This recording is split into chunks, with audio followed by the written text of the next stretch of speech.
Hi friend, स्वागत है आपका हमारे यूट्यूब चैनल पर। तो फ्रेंड्स, अब तक मैंने 3 वीडियो बना दी, ठीक है। 3 वीडियो बना दी मिक्स प्रैक्टिस की। टोटल जितने भी मिक्स प्रैक्टिस के जितने मोस्ट इम्पोर्टेंट क्वेश्चन थे वो मैंने करा दिए हैं, ठीक है। यहाँ पर तो मैं आगे से ये 100 के 100 क्वेश्चन करा दिए, ठीक, 3 वीडियो में।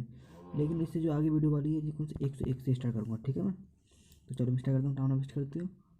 तो हाँ, और जो डिफेंस आईसीजी मार्च में एग्जाम होने वाला है, जो आईसीजी का, इंडियन कोस्ट गार्ड का, उसके लिए वेरी मोस्ट इंपोर्टेंट क्वेश्चन है, ठीक है। तो प्रत्येक एग्जाम के डिफेंस के प्रत्येक एग्जाम के लिए वेरी इंपोर्टेंट क्वेश्चन है ये वाले, ठीक है। चलो मैं स्टार्ट करता हूँ। क्वेश्चन नंबर 101, 14 क्वेश्चन करा दिए, ठीक है मैंने। तो ये 101वां क्वेश्चन है। तो क्वेश्चन नंबर 101 में वायु में ध्वनि तरंग होती हैं, जो वायु में जो ध्वनि तरंग होती हैं वो कैसी होती हैं, जो बताइए। तो वायु में जो ध्वनि तरंगें होती हैं वो कैसी हैं?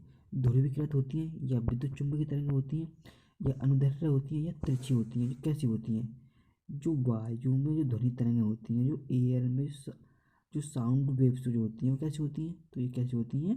तो ये होती हैं अनुदैर्ध्य प्रकृति। कैसी? अनुदैर्ध्य प्रकृति की होती है, ठीक है। लॉन्गिट्यूडनल बोलते हैं इसे इंग्लिश में, ठीक है।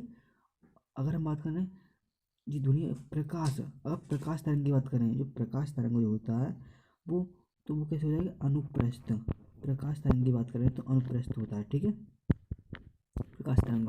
और ये कैसा होता है? अनुदैर्ध्य। जो साउंड वेव्स होती हैं वो होती हैं अनुदैर्ध्य तरंग, ठीक है। आगे चलते हैं क्वेश्चन नंबर 102 पर। क्वेश्चन नंबर 102 में दूरबीन का आविष्कार किया था, जो दूरबीन का आविष्कार किया था किसने किया था? तो ये किसने किया था? गैलीलियो ने किया था, या एडिसन ने किया था, या गुटेनबर्ग ने किया था, या फिर इनमें से कोई नहीं। तो ये दूरबीन का जो आविष्कार किया था वो किसने किया था? ये किया था गुटेनबर्ग ने। किसने किया था? गुटेनबर्ग ने किया था, ठीक है। इसे याद रख लेना क्वेश्चन को। प्रत्येक एग्जाम के लिए प्रीवियस ईयर क्वेश्चन है, ठीक है। ये मोस्ट इंपोर्टेंट क्वेश्चन है प्रीवियस ईयर के, ठीक है। हाँ, भोपाल गैस दुर्घटना कौन सी गैस, जो भोपाल गैस दुर्घटना हुई थी वो कौन सी गैस थी, ठीक है। तो वो थी मिथाइल आइसोसाइनेट। कौन सी थी? जो भोपाल, जो मध्य प्रदेश में उस समय दुर्घटना हुई थी, जो रिसी में गैस कौन सी मतलब रिसी गई थी, कौन सी थी? Methyl isocyanate. Methyl isocyanate gas थी, ठीक है। आगे चलते हैं क्वेश्चन नंबर 104 पर। निम्नलिखित में से सर्वोत्तम ऊष्मा सुचालक पदार्थ है कौन सा है? सबसे अधिक ऊष्मा सुचालक पदार्थ कौन सा है? पानी है, या ईथर है, या पारद है, या एल्कोहल है, कौन सा? तो मैं बता दूं आपके लिए, जो हमारा क्या, जो हमारा पारद, पारद समझते हो सर, सबसे अच्छा ऊष्मा सुचालक है ये। पारद मतलब पारा जिसे बोलते हैं वो ये, ठीक है, पारा, ठीक है। क्या सबसे ऊष्मा सबसे अच्छा सुचालक है ये वाला, ठीक है। आगे चलते हैं क्वेश्चन नंबर 105 पर। क्वेश्चन 105 में क्या कहता है? बैकबोन, बैकबोन संबंधित है, तो बैकबोन संबंधित किससे है? वो इंटरनेट से संबंधित है। बैकबोन तो कोई नाम है, ठीक है, बैकबोन। तो ये इंटरनेट से संबंधित है, ठीक है, इंटरनेट से। आगे बात करते हैं क्वेश्चन नंबर 156। हवा में भारी गैस नाम बताएं। हवा में भारी गैस का नाम, जो हवा में जो एयर में सबसे जो भारी गैस है उसका नाम क्या है?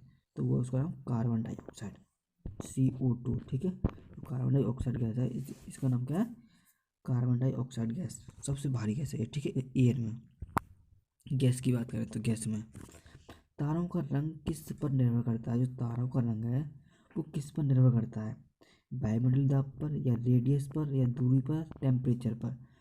तो बताइए। तो तारों का जो रंग है वो पता है किस पर निर्भर करता है? वो कहता है टेम्परेचर पर निर्भर। किस पर निर्भर करता है? टेम्परेचर पर निर्भर करता है, ठीक है। जो किसका? तारों का रंग, जो जिसका टेम्परेचर जितना अधिक होगा, टेम्परेचर उसका इतना ही अधिक चमकेगा वो, ठीक है। कितना? जिसका रंग इतना अधिक होगा वो उतना ही अधिक चमकेगा, ठीक है। आगे चलते हैं क्वेश्चन नंबर 108 पर। क्वेश्चन में 108 में कहता है कि न्यूटन के प्रथम नियम को कहते हैं, जो न्यूटन का जो प्रथम नियम है उसको क्या कहते हैं? गति का नियम, ओम का नियम, या जड़त्व का नियम, इनमें से कोई नहीं। तो मैं बता दूं आपके लिए, जो न्यूटन के प्रथम नियम है वो किसका क्या नाम कहलाता है? वो जड़त्व का नाम कहलाता है। किसका? जड़त्व का नाम कहलाता है, ठीक है। इसे याद रख लो, मोस्ट इंपोर्टेंट क्वेश्चन ये वाला, ठीक है। जड़त्व का नियम कहलाता है ये वाला, ठीक है। आगे चलते हैं क्वेश्चन नंबर 109 पर। अगर वीडियो अच्छी लगी हो तो लाइक कर देना, ठीक है। प्रत्येक एग्जाम के लिए वेरी इंपॉर्टेंट क्वेश्चन है ये वाले, ठीक है। वो प्रीवियस ईयर के हर एग्जाम पूछेंगे वो भी क्वेश्चन। आगे बढ़ते हैं क्वेश्चन नंबर 109 में। लालटेन में मिट्टी का तेल बत्ती में किसके कारण चढ़ जाता है? जो लालटेन जो होती है, जैसे वो जो भी बनाते लालटेन जो होती है उसमें बत्ती जो लगाते हैं उसमें तेल ऊपर कैसे चढ़ जाता है? किस कारण चढ़ जाता है? वो चढ़ जाता है केश काटने के कारण। कैपिलरी ट्यूब के कारण किया जाता है, ठीक है, क्या कैपिलरी ट्यूब के कारण। और इसके भी उदाहरण, ठीक है, जैसे खेतों मतलब वो जड़ों में, जड़ों से तरों में पानी आना, वो भी मतलब इसका ही मतलब वो कैसे खाते हैं ताड़, वो पानी खींचते हैं, ठीक है, पेड़ पौधे जो उनकी जड़ होती हैं जो, वही, ठीक है। आगे बात करते हैं क्वेश्चन नंबर 110 पर। न्यूट्रॉन की खोज किसने की थी? जो न्यूट्रॉन की खोज की थी वो किसने की थी? न्यूट्रॉन तो किसने की थी? जे चैडविक ने की थी, या जे थॉमसन ने की थी, या रदरफोर्ड ने की थी, या इनमें से कोई नहीं। तो हम बता दें कि न्यूट्रॉन की जो खोज की थी वो की थी जे चैडविक ने। किसने की थी? जे चैडविक ने। जैसे ये इसकी ट्रिक है, एक ईंट पर नाच, ठीक है, ये ट्रिक है कोई। तो ईंट का मतलब क्या है? इलेक्ट्रॉन, इलेक्ट्रॉन खोज की थी टॉप्सन ने की थी, टॉमसन ने, ठीक है। पी का मतलब प्रोटॉन, ठीक है, प्रोटॉन रदरफोर्ड ने की थी प्रोटॉन की, ठीक है। और ना एन का प्रोटॉन न्यूट्रॉन, न्यूट्रॉन की खोज की चैडविक ने, ठीक है। तो मतलब इलेक्ट्रॉन, मैं बात करूँ इलेक्ट्रॉन, इलेक्ट्रॉन खोज किसने की थी? थॉमसन ने। किसने की थी? थॉमसन ने की थी, ठीक है।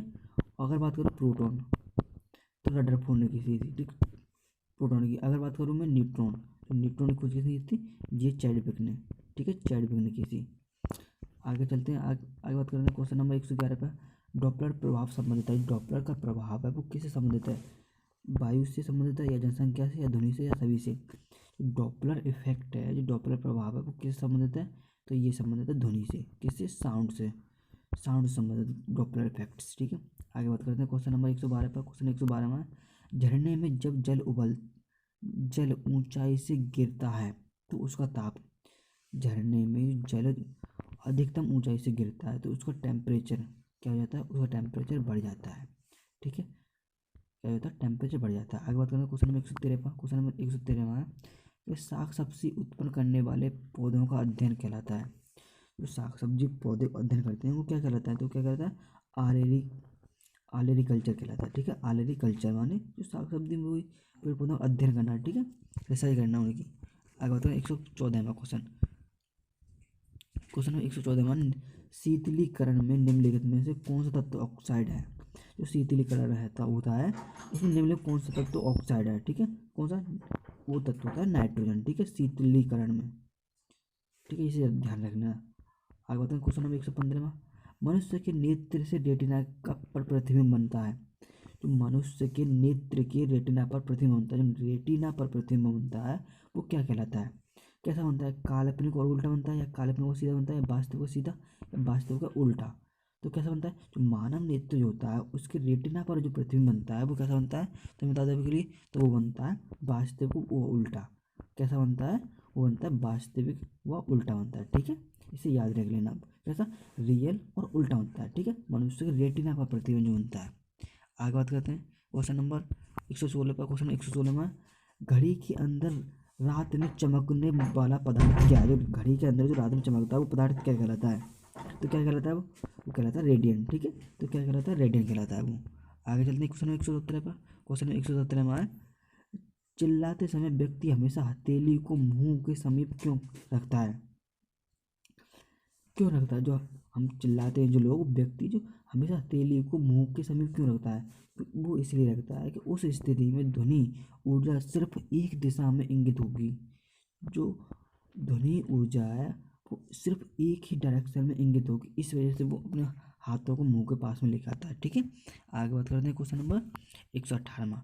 क्वेश्चन 118 पौधों की आंतरिक संरचना का अध्ययन कहलाता है। जो पौधों की आंतरिक संरचना का अध्ययन क्या कहलाता है? वो कहलाता है शारीरिकी। शारीरिकी, ठीक है, कोई भी शारीरिक मतलब पौधों की आंतरिक संरचना का भाग, शारीरिक अध्ययन करना, ठीक है। आगे बात करते हैं क्वेश्चन नंबर 119 में, किलोवाट घंटा किसका मात्रक है? जो किलोवाट घंटा है किसका मात्रक है? विभवांतर का, या शक्ति का, या आवेश का, या ऊर्जा का है? तो किसका है? तो बता दो कि देखो विभवांतर, विभवांतर की बात करें तो इसका मात्रक होता है वोल्ट, ठीक है। शक्ति, शक्ति पावर, पावर मतलब ये किलोवाट में मापी जाती है, ठीक है, किसमें? किलोवाट में। कोई पूछे शक्ति, इसका बड़े वो है किलोवाट केवल, इसे यहाँ पूछा किलोवाट घंटा। आवेश, आवेश का मात्रा क्या होता है? ये तो कूलम होता है, लेकिन एनर्जी का मात्रा होता है किलोवाट घंटा, किलोवाट आवर, ठीक है। इसका राइट आंसर क्या हो जाएगा? डी ऑप्शन, ठीक है। तो क्या होगा? डी ऑप्शन इसका राइट ऑप्शन हो जाएगा, ठीक है, ये याद रख लेना, ठीक है, क्या होता है? किलोवाट घंटा। शक्ति के कर्पिज हो जाते हैं, लेकिन इसका होता है किलोवाट केवल, ठीक है, शक्ति का। आगे बात करते हैं क्वेश्चन नंबर 120 पर। क्वेश्चन 120 में है कि ब्रह्मांड की उत्पत्ति सर्वाधिक मान्य सिद्धांत कौन सी थी? जो है ब्रह्मांड की जो उत्पत्ति हुई थी उस समय सर्वाधिक मान्यता सिद्धांत किसका था, किसने दिया था? तो वो था बिग बैंग सिद्धांत, उसके किस नाम से जाना था? उसे जाना जाता है बिग बैंग सिद्धांत के नाम से, ठीक है। आगे बात करते हैं क्वेश्चन नंबर 121वां, दाब का मात्रक। दाब का मात्रक क्या होता है? न्यूटन मीटर या किलोग्राम प्रति मीटर या किलोग्राम प्रति सेंटीमीटर स्क्वायर या किलोग्राम प्रति सेंटीमीटर। तो क्या होता है? तो दाब का मात्रक होता है तो P is equal to F upon A होता है, ठीक है। तो क्या हो जाएगा? न्यूटन प्रति मीटर स्क्वायर, क्या हो जाएगा? न्यूटन प्रति, यहाँ पर किलोग्राम में, तो किलोग्राम क्या, किलोग्राम प्रति सेंटीमीटर स्क्वायर, इसमें चेंज कर लो, ठीक है। तो आगे चलते हैं, इसका राइट ऑप्शन क्या हो जाएगा? सी ऑप्शन, ठीक है। इसे याद रख लेना, ठीक है, सी ऑप्शन इसका राइट ऑप्शन हो जाएगा, ठीक है। आगे चलते हैं क्वेश्चन नंबर 122 पर। क्वेश्चन 122 में कैमरे में किस प्रकार का लेंस उपयोग होता है? जो कैमरा जो होता है हमारा, उसमें किस प्रकार का लेंस उपयोग होता है? तो कैसा होता है? अवतल या समान मोटाई का या वर्चुअल या उत्तल? जो हमारा कैमरा होता है तो उसमें कौन सा लेंस उपयोग होता है? उसमें होता है उत्तल लेंस उपयोग, ठीक है, कॉन्वेक्स मिरर, ठीक है। आगे बात करते हैं, तो इसका राइट 100 डी ऑप्शन हो जाएगा इसका 122 में का, ठीक है। 123 में निम्नलिखित में किसके अधपके मांस को खाने से पिता कृत्रिम मनुष्य की आंत पहुंचता है? ये कह रहा है कि अधपका जो मांस खाने से फीता कृमि मनुष्य की आंत में पहुंचता है, जो फीता कृमि मनुष्य की आंत में होती है उसमें पहुंच जाता है अधपका मांस खाने से। किसका? तो वो खाने से सुअर का मांस खाने से, ठीक है, ठीक है। आगे बात करते हैं क्वेश्चन नंबर 124 पर।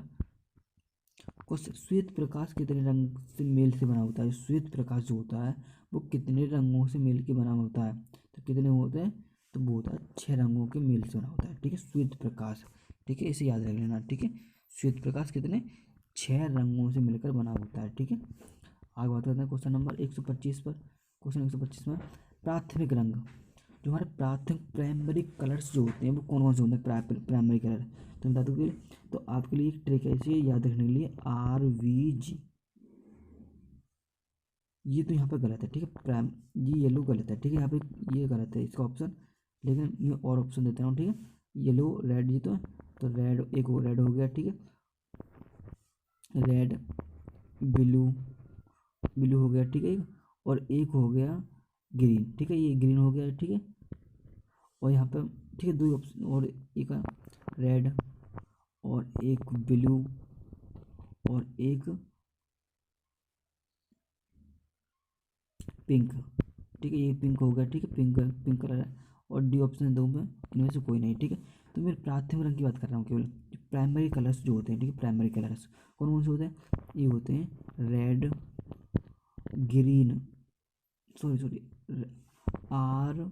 RVG, ऐसे याद रखो, ठीक है। आर का मतलब होता है रेड, ठीक है, बी का मतलब होता है ब्लू और जी का मतलब होता है ग्रीन, ठीक है। मतलब ये प्राइमरी कलर्स होते हैं, ठीक है, रेड ब्लू ग्रीन, RVG से याद रख लो, ठीक है। ये ऑप्शन गलत है यहाँ पे, ठीक है, इसे हटाओ। आगे चलते हैं क्वेश्चन नंबर 126 पर। क्वेश्चन नंबर 26 में कहता है कि पृथ्वी परिभ्रमण करती हुई प्रति मिनट करीब कितनी दूरी तय करती है? 1 मिनट में कितनी दूरी तय कर लेती है पृथ्वी अपनी कक्षा में घूमते समय, ठीक है। तो कितनी? कि 49 किलोमीटर प्रति मिनट करीब तय कर लेती है, ठीक है, अपने अक्ष पर घूमती है। जब एक वृत्त के चारों ओर घूम रही एक वस्तु किसके कारण घूमती है? कोई वृत्त है, कोई सर्किल है, उसके चारों ओर घूम रही वस्तु किसके कारण घूमती है? किसके कारण घूमती है? चर गति के कारण घूमती है या चर वेग के कारण, समान गति या समान वेग के कारण? किसके कारण घूमती है? तो किसके कारण घूमती है? ये घूमती है चर वेग के कारण। किसके कारण? चर वेग के कारण घूमती है, ठीक है। आगे चलते हैं क्वेश्चन नंबर 128। क्वेश्चन 128 में कि अंतरिक्ष यान मैगलेन किस ग्रह पर भेजा गया? जो अंतरिक्ष यान जिसका नाम क्या था? मैगलेन, किस ग्रह पर भेजा गया? तो वो भेजा गया था किस पर? मार्स ग्रह पर, मंगल ग्रह पर, ठीक है। इसे इंग्लिश में मार्स बोलते हैं, ठीक है, MARCH, मार्स के ग्रह बोलते हैं, ठीक है। आगे चलते हैं क्वेश्चन नंबर 129 पर। जल में आसानी से घुलनशील है, कौन सा क्या घुलनशील है? नाइट्रोजन, जल में आसानी से घुल जाती है नाइट्रोजन, ठीक है। आगे चलते हैं क्वेश्चन 130 पर। क्वेश्चन 130 में विद्युत प्रेस का आविष्कारक क्या था? जो विद्युत प्रेस था थी है, विद्युत प्रेस का आविष्कारक कौन थे? वो थे हेनरी सीले। जो हेनरी सीले थे उन्होंने विद्युत प्रेस का आविष्कार किया था। ठीक है, तो आगे आगे और बहुत सारे क्वेश्चन है, तो मैं आज के लिए 130 मतलब 30 क्वेश्चन करा दिए इस वाले वीडियो में। ठीक है, इस वाले वीडियो में 30 कंप्लीट क्वेश्चन करा दिए। ठीक है, इससे आगे क्वेश्चन कराऊंगा 131 से। ठीक है, और 100 क्वेश्चन मैंने इससे 3 वीडियो पहले बनाया था। ठीक है, जैसे मिक्स प्रैक्टिस की अब तक ये आठवीं वीडियो। ठीक है, मिक्स प्रैक्टिस की कौन सी 8वीं वीडियो है। ठीक है, और हाँ, अगर वीडियो अच्छी लगे तो लाइक कर देना। ठीक है, और चैनल को सब्सक्राइब कर लेना। ठीक है, ताकि नोटिफिकेशन आपको मिलती रहे। ठीक है, और शेयर जरूर कर देना चैनल को। ठीक है, तो मैं आज के लिए इतना ही रखूँगा। Thank you.